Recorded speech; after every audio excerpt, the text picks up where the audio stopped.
سب دیکھنے اور سننے والوں کی خدمت میں محبت بھرا سلام۔ پاکستان میں رہ کر اگر آپ مذاق میں بھی سچ بول دیتے ہیں تو سمجھیں کہ آپ کے گلے کوئی نہ کوئی عذاب پڑ جائے گا۔ پہلے یہ انور مقصود صاحب کی بات سنیں پھر بات کرتے ہیں۔ جی، دنیا میں ناجائز اولاد تو آپ کو ہر ملک میں مل جائے گی، مگر ناجائز حکومت صرف پاکستان میں ملے گی۔ اچھا، یہ بہت بڑی بات کر دی انہوں نے۔ اب میں آپ کو بتاتا ہوں کہ پاکستان میں رہ کے آپ اگر سچ بولتے ہیں یا پورا تولتے ہیں تو اس کے بعد آپ کو اٹھا لیا جاتا ہے۔ میں نے کہا آج کے پروگرام میں یہ بہت اچھے بزرگ آدمی ہیں، بڑی عزت احترام ہے انور مقصود صاحب کی، آپ جانتے ہیں، مزاحیہ بھی ہیں اور لوگ ان کو بڑی عزت کی نگاہ سے دیکھتے ہیں۔ لیکن آنے والے دنوں میں جو ہمارے پاس اطلاع ہے وہ یہ ہے کہ 2 بندے جو ہیں وہ غائب کر دیے جائیں گے۔ دوسرے کا بھی میں بتا دیتا ہوں، اس پہ میں نے ویسے پروگرام کیا ہوا ہے۔ ہوتا یہ ہے کہ کسی ادارے کے خلاف آپ بات نہیں کر سکتے۔ اب ناجائز حکومت تو سب کو پتہ ہے کہ پاکستان میں چل رہی ہے، سب کے علم میں ہے کہ 17 سیٹوں والے 18 سیٹوں والے وہ گورنمنٹ میں بیٹھے ہوئے ہیں اور جو سیٹیں جیتے ہوا وہ جیل میں بیٹھا ہوا ہے۔ تو گورنمنٹ تو ناجائز ہی ہے نا۔ اب جب ناجائز اولاد پیدا ہوتی ہے تو پھر لوگ جو بھی ان کے ماں باپ ہوتے ہیں وہ بتاتے ہیں، وہ جو اسلامی طریقہ کار ہے کہ یار انہوں نے ایک حرام کا بچہ پیدا کیا ہوا ہے۔ سادہ لفظوں میں ذرا بات کر دیتے ہیں نا آپ کے ساتھ، اور یا وہ بچہ جا رہا ہوتا تو وہ کہتے ہیں یہ تو انہوں نے احترام کے ساتھ لیا کہ ناجائز حکومت پاکستان میں چل رہی ہے، لیکن کہتے یہی کہ یہ حرام کا ہے نا، ایسے ہی کہتے ہیں نا۔ ان کے ماں باپ نے نکاح نہیں کیا تھا اور بغیر نکاح کے گاڑی کھینچ دی اور یہ بچہ پیدا ہو گیا۔ اب پاکستان میں رہ کے اتنی بڑی بات کہہ دی، پھر ایک اور بھی ان کا بیانیہ چل رہا ہے۔ وہ جو 3 ہوتے ہیں ہمارے افواج کے جو سربراہ، ان میں سے ایک کا انہوں نے نام لیا تھا کہ جو نیوی والا ہے وہی سارے ڈوب کے مرتے ہیں، اس طرح کا بیانیہ بھی تھا۔ دوسرا بندہ جو ہے وہ ہے جی ناصر مدنی، وہ بڑا گرم ہے آج کل مریم کے اوپر نا، مریم نواز اور نواز شریف اور موجودہ گورنمنٹ، اور اس کو بھی دھمکیاں آ رہی ہیں۔ اس دن اس نے خود بھی بتا دیا تھا کہ مجھے دھمکیاں آ رہی ہیں کہ آپ کو اٹھا لیا جائے گا، مار دیا جائے گا، یہ کر دیا جائے گا، وہ کر دیا جائے گا، اور میرے پاس ثبوت بھی ہیں۔ تو میں نے آپ کو وہ ان کی ریکارڈنگ بھی کچھ سنوائی تھی اس دن۔ پاکستان میں اگر آپ رہتے ہیں اور یا پھر آپ کسی عرب کنٹری میں رہتے ہیں تو آپ نے سچ نہیں بولنا۔ آپ نے اگر سچ بولنا اور پھر پورا تولنا ہے تو پھر آپ نے پاکستان میں یا تو رہنا نہیں ہے یا پاکستان چھوڑ کے چلے جانا۔ اگر آپ نہیں پاکستان چھوڑ کے جائیں گے تو یہ لوگ آپ کو اٹھا کے لے جائیں گے، غائب کر دیں گے۔ اگر وہاں پہ رہنا ہے تو آپ نے جھوٹ بولنا ہے، پورا بھی نہیں تولنا۔ رشوت کے لیے بھی کہنا کہ زبردست سسٹم چل رہا ہے یہاں پہ، اور یہ بھی بتانا ہے کہ ہمارا ملک جو ہے اس وقت یورپ سے آگے گزر چکا ہے، ترقی کی جو راہیں ہیں سب سے تیز اس وقت پاکستان جا رہا ہے۔ اگر کوئی پوچھے کہ پاکستان میں کوئی چور بازاری ہے تو آپ نے کہنا بالکل نہیں۔ اور جو لوگ یورپ میں رہتے ہیں وہ یہ بھی کہہ سکتے کہ ہم نے تو چور یہاں پہ آ کے دیکھے، پاکستان میں تو ہم نے دیکھے ہی نہیں ہے۔ اس طرح کی اگر باتیں کریں گے تو پھر آپ پاکستان میں رہ کے بڑی اچھی زندگی گزار سکتے ہیں۔ اگر کوئی کہے جناب کہ وہاں پہ 400 بندہ مرا ہے وہاں پہ ڈی چوک میں، تو آپ نے کہنا نہیں، وہاں پہ تو 800-1000 1000 بندے کو نئی زندگی ملی ہے۔ اور وہاں پہ اگر کوئی کہ بھوک سے مر گیا پاکستان تو کہنا نہیں جناب، اس نے زیادہ کھانا کھا لیا تھا جس کی وجہ سے اس کی موت واقع ہوگی۔ یہ چیزیں میں آپ کو اس لیے بتا رہا ہوں کہ اگر یہ باتیں آپ نہیں کریں گے تو پھر پاکستان میں آپ بڑا مشکل ہو جائے گا آپ کے لیے رہنا۔ آپ نے کہنا چیف آف وہ کوئی کہ یہ چیف آف آرمی سٹاف 2027 تک رہے گا، تو آپ کا آگے سے جواب ہونا چاہیے وہ اتنی بڑی شخصیت ہے، اتنا پیار کرنے والا ہمارا چیف آف آرمی سٹاف ہے، تو یہ 2027 تک کیوں رہے گا؟ ہماری یہ خواہش ہے کہ جب اس کی وفات ہو تو 2-3 گھنٹے اس کے بعد بھی پورے ملک کا چکر لگوایا جائے F-16 کے اوپر، اور پھر اس کو تدفین کے لیے لے کے جایا جائے۔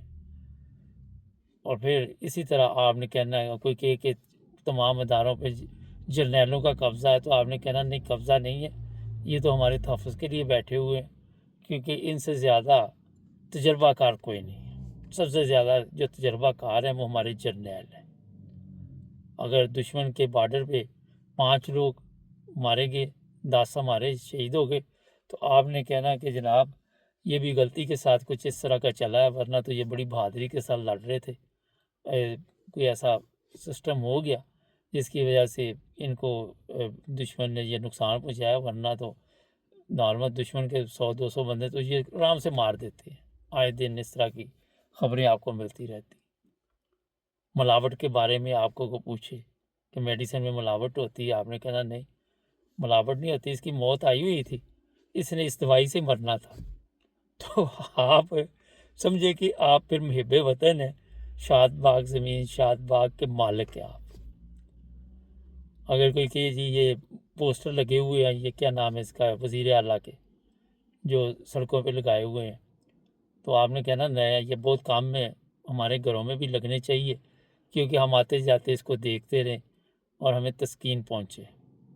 اس طرح کی باتیں آپ نے کرنی ہے، کیونکہ ہمیں باہر جانا پڑتا ہے یہ پوسٹر دیکھنے کے لیے، اور کئی دفعہ بارش ہوتی ہے، اس کے اوپر بارش کی وہ جو بارش کا پانی ہے وہ گر جاتا ہے، تو ہمیں بڑی تکلیف ہوتی ہے۔ ہماری وزیر اعلیٰ پنجاب کی ہے، اگر وزیر اعظم غلط شعر پڑھے تو آپ نے کہنا یہ غلط ہی شعر تھا، جس نے یہ بنایا تھا اس نے غلط کیا تھا، یہ ٹھیک پڑھ رہا ہے، کیونکہ وہ جس نے یہ شعر لکھا تھا اس کی غلطی ہے، اسے ایسے لکھنا چاہیے تھا۔ اس لیے یہ چیزیں میں بتا رہا ہوں، پاکستان رہنے کا جو نسخہ ہے نا وہ آپ کو پتہ ہونا چاہیے۔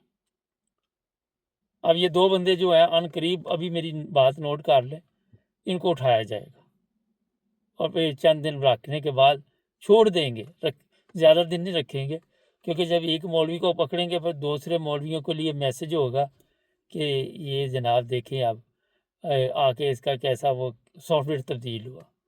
تو انور مقصود صاحب نے اچھی زندگی گزاری ہوئی ہے بزرگوں، تو میں یہ ان کو کہنا چاہتا ہوں کہ خدا کے بندو، پاکستان میں رہ کے آپ کیوں ان لوگوں کو اس طرح کی باتیں کرتے ہیں کہ یہ نجائز حکومت ہے۔ اب آپ نے تو حکومت کی شکر یہ نہیں کہہ دیا کہ چیف آف آرمی اسٹاف جو ہے اس کے متعلق ایسی بات کر دیتے تو آپ کا کیا ہوتا؟ وہ جیسے فلم انڈین میں نہیں کہتا تھا اب تیرا کیا ہوگا کالیا۔ میں ویسے بتا رہا ہوں مثال کے طور پہ۔ تو اس لیے احتیاط کرنی چاہیے کہ ادھر زبان سے کوئی چیز نکل جاتی ہے نا وہ ریکارڈ ہو جاتی ہے، وہ ریکارڈ ہوگی پھر ای میل اور فیمیل آپ کو پتہ ہی ہے کہ جتنی جلدی خبر پہنچتی ہے واٹس ایپ پہ، اور اسی وقت ٹھک ٹھک ٹھک ٹک ٹاک پہ ادھر ادھر لوگ وہ کام ڈال دیتے ہیں۔ اور جیسے ہی ابھی آپ یہ کچھ ایسے الفاظ استعمال کر کے کافی کی تلاش میں ہوتے تو کافی تو نہیں ملتی، تو ڈالے آ جاتے ہیں، وہ اٹھا کے لے جاتے ہیں۔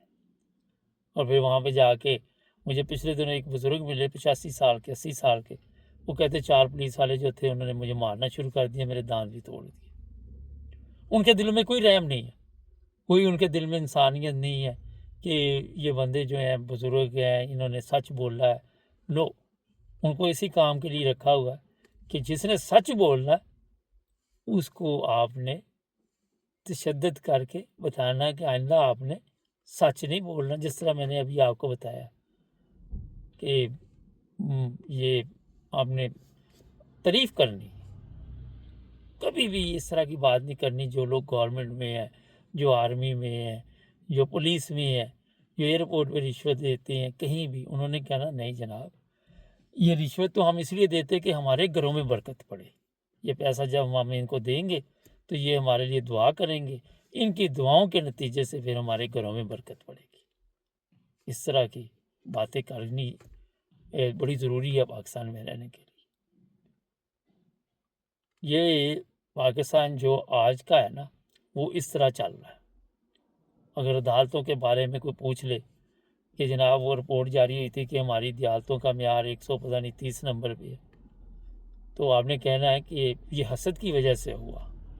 یورپین یا ترقی یافتہ ممالک حسد کرتے ہیں ہمارے ججوں سے، ان کا جج ٹرین پہ آتا ہے، ہمارے کیونکہ ججوں کے پیچھے آگے پروٹوکول لگی ہوتی ہے، روٹ لگتا ہے باقاعدہ طور پہ، تو وہ جیلس ہوتے ہیں، وہ کہتے ہیں جناب یہ کیا ہو رہا ہے۔